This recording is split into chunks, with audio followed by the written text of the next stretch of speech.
सारे major point cover किए। और देखो क्लोजिंग क्या था उनका कि डॉक्टर लालपत लैब एक मल्टी ईयर रैली की उम्मीद करे along with consistent dividend, right. तो जो रिटायर लोग हैं वो भी इसे ले सकते हैं। कंसिस्टेंट प्रॉफिट करती है। आज प्रशांत जी बाकी भी, और आप टोटल 6 कंपनी कवर करने वाले हो ना सर? टोटल ये मिला के 7 कंपनियां हैं सर। 7 कंपनी। तो मैं सारे प्रेक्षकों से कहना चाहूंगा कि दिमाग पे जोर मत डालिएगा, नोट पेन रखिएगा, और जो जो कंपनी की बातें हो रही है उनके इंपॉर्टेंट पॉइंट नोट डाउन कीजिए ताकि आप यहां से वैल्यू ले जा सको। डॉक्टर जैद ने बहुत बढ़िया पॉइंट्स दिए। मैं अगर डॉक्टर जैद का ये 10 मिनट का प्रेजेंटेशन सुना, मैंने अपने पॉइंट नोट डाउन किए, मुझे क्या जवाब मिलने चाहिए? कोई भी जगह जब मैं कंपनी की बात सुनता हूं तो मेरे को जवाब मिलना चाहिए कि क्या ये कंपनी मार्केट में अच्छा धंधा कर रही है। तो पहली चीज, मार्केट इन्होंने कितनी बढ़िया बताई, doctor Lalpat is among market leader, बराबर की नहीं? मुझे जवाब मिलना चाहिए इस कंपनी का हॉरिजॉन्टल ग्रोथ कैसा है। ये जो दिख रहा है ना, ये हॉरिजॉन्टल है कि नहीं? सो horizontal growth is very good, यानी धंधे बढ़ रहे, प्रॉफिटेबिलिटी है। मुझे दोस्तों ये देखना है इस कंपनी की लिक्विडिटी और सोलवेंसी कैसी है। तो उसके लिए जैद भाई ने आपको क्या बताया, डेब्ट टू इक्विटी रेशियो, आपको आईसीआर बताया, मार्जिन्स बताए। सो आई थिंक आपको एक वैल्यू मिली। एंड मेरे हिसाब से जब से आईपीओ आया है वी वर एक्सट्रीमली पॉजिटिव, और ये एक वेल्थ क्रिएटर है। एक चीज मेरे को डॉक्टर जैद की बहुत पसंद आई, जो लोग सोच सकते थे कि कोरोना काल है तो अच्छा है, ऐसा नहीं है। कोरोना काल का कंट्रीब्यूशन कितना है, क्या आप लोगों ने लिखा? देख लो, this is very important. Corona तो आएगा जाएगा, आप लोग ऐसी कंपनी ढूंढ रहे थे जो ऑक्सीजन बनाती है। This were things that were temporary, बराबर की नहीं? परमानेंट क्या रहने वाला है? तो ये जो इनको कोरोना से धंधा मिला है वो तो कुछ भी नहीं है, जस्ट 10%।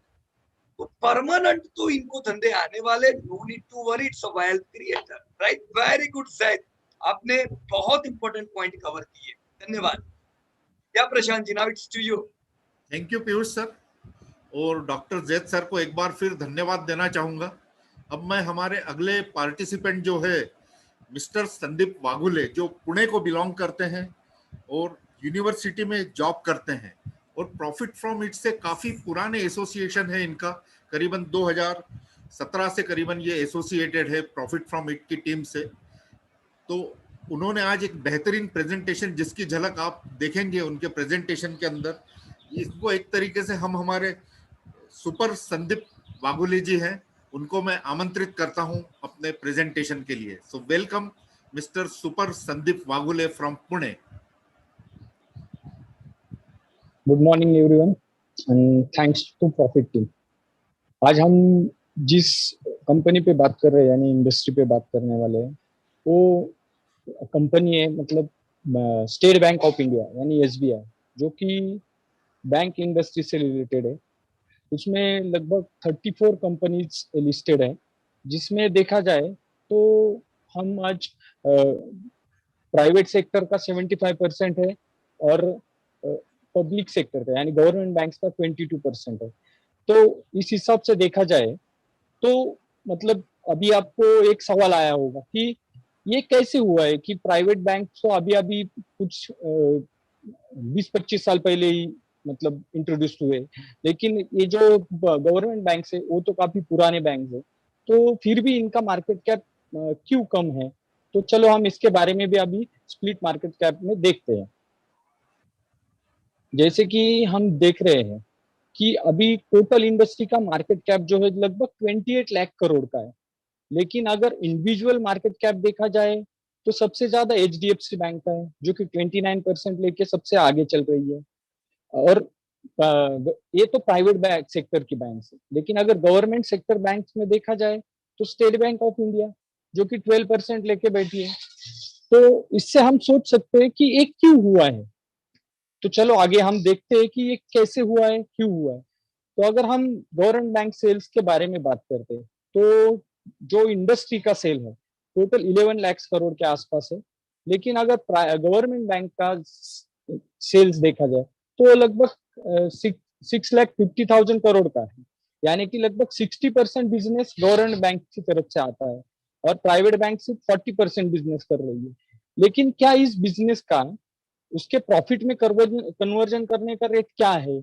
और इस बिजनेस में सबसे ज्यादा स्टेक देखा जाए तो स्टेट बैंक ऑफ इंडिया ही रखती है, जो कि 42% है गवर्नमेंट बैंक में। तो चलो हम प्रॉफिट पे भी बात करते हैं। आज अगर हम प्रॉफिट के बारे में बात करते हैं तो गवर्नमेंट का जो बैंक जो प्रॉफिट कर रही है वो लगभग 25,000 करोड़ का है। लेकिन अगर टोटल इंडस्ट्री का प्रॉफिट देखा जाए तो वो लगभग 1 लाख करोड़ के आसपास है। तो इसमें अगर कंट्रीब्यूशन देखा जाए तो गवर्नमेंट ऑफ बैंक है उसका कंट्रीब्यूशन सिर्फ 27% है। और सबसे ज्यादा स्टेक भी यहाँ पे प्राइवेट बैंक की रखते हैं, जो कि लगभग 69% है। तो ये कैसे हुआ है कि सबसे ज्यादा बिजनेस करने वाली इंडस्ट्री यानी गवर्नमेंट बैंक हमारे प्रॉफिट में कन्वर्ट क्यों नहीं कर पा रही है? तो इसका भी हम आगे चल के देख लेते हैं। लेकिन अगर प्रॉफिट के बारे में भी देखना है तो जो 25,000 करोड़ का प्रॉफिट जो हमारी पब्लिक सेक्टर बैंक यानी गवर्नमेंट बैंक कर रही है, तो उसमें सबसे ज्यादा मेजर स्टेक देखा जाए तो स्टेट बैंक ऑफ इंडिया का ही है, जो 82% से भी कैरी कर रहा है। अगर ये प्रॉफिट क्यों इतना नहीं कर पा रही है, क्यों कैरी कर नहीं पा रही है सेल्स करने के बावजूद भी, तो इसका जवाब है ये ग्रॉस एनपीए, जो कि अगर बाकी कंपैरिजन की जाए जो कि प्राइवेट गवर्नमेंट सेक्टर के बैंक से उसमें अगर कंपैरिजन की जाए तो सबसे कम NPA State Bank of India ने रखा है 4.57 का। उसके कंपैरिजन में बाकी गवर्नमेंट बैंक्स को देखा जाए तो भारी एनपीए लेके चल रही है। तो इसका हमें आगे चल के उसके नेट प्रॉफिट मार्जिन में भी झलक दिख रही है। जैसे कि हम देख रहे हैं कि स्टेट बैंक ऑफ इंडिया का नेट प्रॉफिट मार्जिन 8% है। तो बाकी उसके कंपैरिजन में बाकी जो बैंक्स है वो उससे काफी नीचे चल रही है या तो उसके बराबर में भी नहीं है। तो उसका रिफ्लेक्शन हमें क्यों हुआ है, कैसे हुआ है, वो return of paid up equity में दिख रहा है। जैसे कि गवर्नमेंट ने जब बैंक्स चालू किए थे तो उस वक्त से अगर गवर्नमेंट ने जो डिफरेंट डिफरेंट बैंक्स में इन्वेस्ट किए थे उसमें सबसे ज्यादा रिटर्न्स अभी स्टेट बैंक इंडिया की तरफ से ही गवर्नमेंट को मिल रहा है, जो कि 25 गुना रिटर्न्स अभी स्टेट बैंक ऑफ इंडिया दे रही है। तो बाकी की तुलना की जाए बाकी बैंकों की तो उतना भी नहीं दे पा रही है कुछ कंपनी जितना कि गवर्नमेंट ने इन्वेस्ट किया है। तो इस हिसाब से तो ऐसा लगता है कि स्टेट बैंक ऑफ इंडिया में कुछ है। तो वो क्या है कि जिससे हम निवेश करें स्टेट बैंक ऑफ इंडिया में? तो चलो हम देखते हैं। तो ये जो स्टेट बैंक ऑफ इंडिया का हिस्टोरिकल डेटा है, जो कि 2003 में अगर वो 36,000 का बिजनेस कर रही थी तो अभी वो लगभग 2.25 लाख करोड़ का बिजनेस कर रही है, यानी कि 18 साल में 7.5 गुना बिजनेस बढ़ा है, जो कि 12% CAGR से बढ़ा है। और इस साल उसने लाइफ टाइम हाई बिजनेस भी किया है। तो चलो हम देखते हैं उसका भी प्रॉफिट कन्वर्जन रेट क्या है। अभी आप देख रहे हैं दोस्तों कि 2003 में जो बिजनेस करने वाली कंपनी है तो आज उसका बिजनेस क्या है। लगभग 3,000 करोड़ का बिजनेस करने वाली स्टेट बैंक ऑफ इंडिया आज 7 टाइम गुना उसका प्रॉफिट बढ़ा है 18 साल में, जो कि 12% CAGR से बढ़ा है। लेकिन बीच में आपने देखा होगा 2018 में उसने लॉस किया था, यानी 17-18 से ही उसका दिख रहा था कि वो अभी डाउन डाउन ट्रेंड में है। लेकिन जैसे 2019 आया है तो उसने फिर से प्रॉफिट में कन्वर्जन स्टार्ट किए थे। लेकिन ये 2018 में उसने लॉस कैसे किया था और क्यों लॉस हुआ था, चलो उसे भी हम देखते हैं आगे चलते।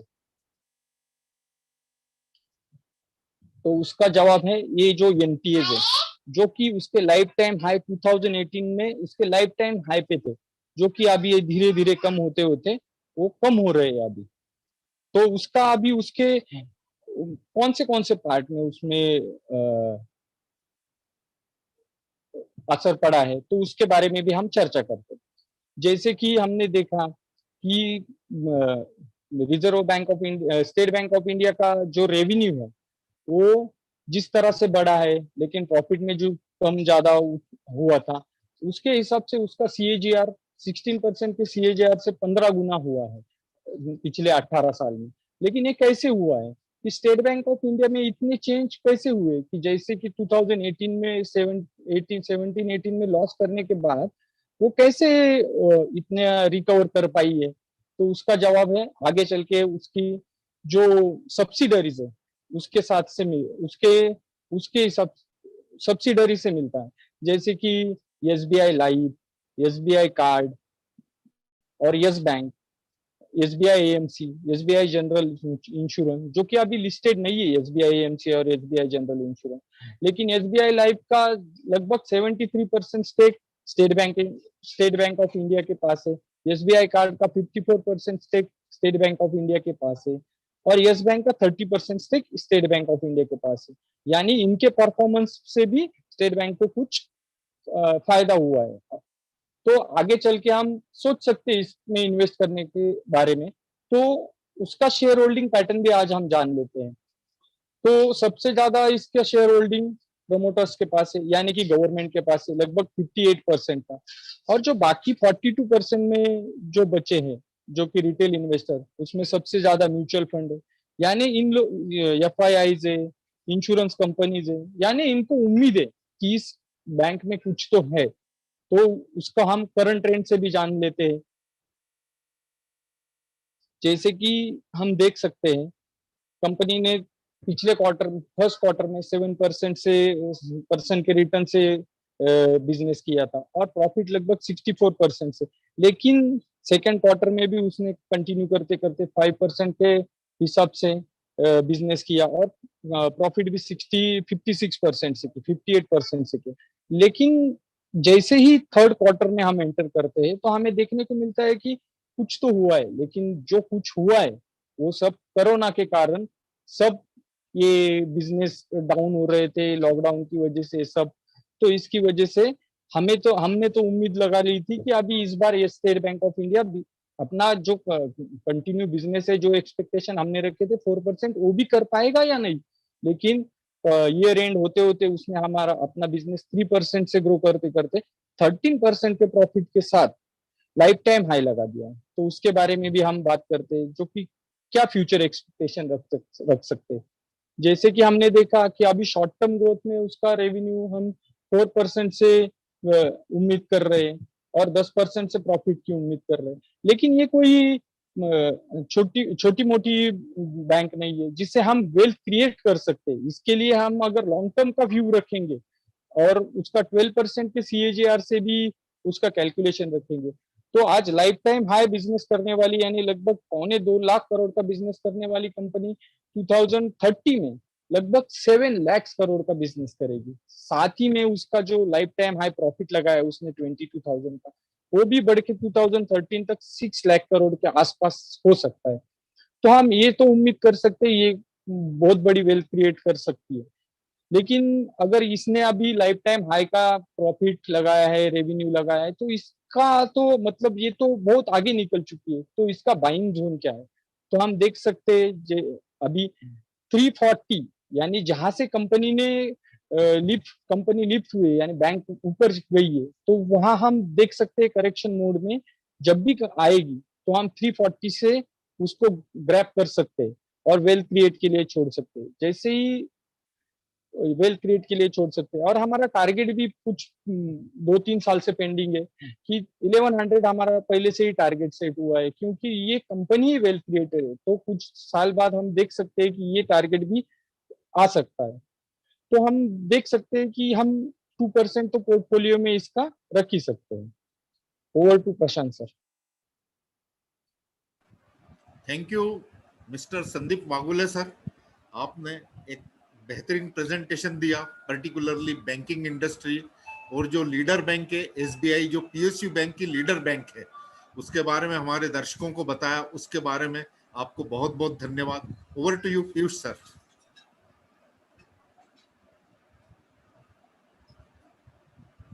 या प्रशांत जी एंड संदीप भाई, वेरी गुड, बढ़िया आप लोगों ने डेटा स्टडी किया।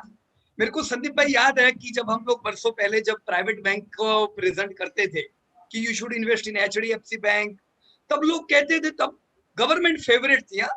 तब मीटिंग खत्म होने के बाद लोग पूछने आते थे टिकेगी कि बंद होगी, प्राइवेट बैंकों का कोई भरोसा नहीं।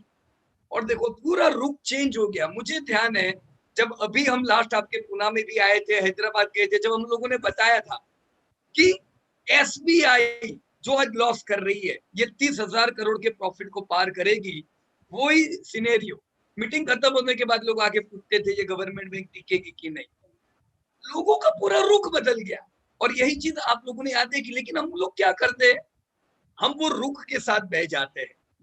दोस्तों, बढ़िया एनपीए में इंप्रूवमेंट्स हो रहे थे, इसीलिए तो हमने कहा कि अब जब प्रॉफिट करेगी तो आपका एसबीआई का धंधा तो बढ़िया ही था। और देखो आज एसबीआई वापस कितने बढ़िया प्रॉफिट्स पे आ गई है, right. So very good presented, बढ़िया।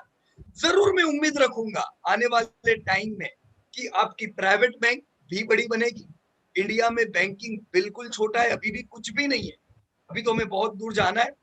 So private and government banks में एक बैंक होनी चाहिए पोर्टफोलियो में। वेटेज जो आपने बताया इट्स इनफ 2-3%, राइट, वैसा जरूर बन सकता है। वेरी गुड, बढ़िया प्रशांत जी एंड संदीप भाई, थैंक यू।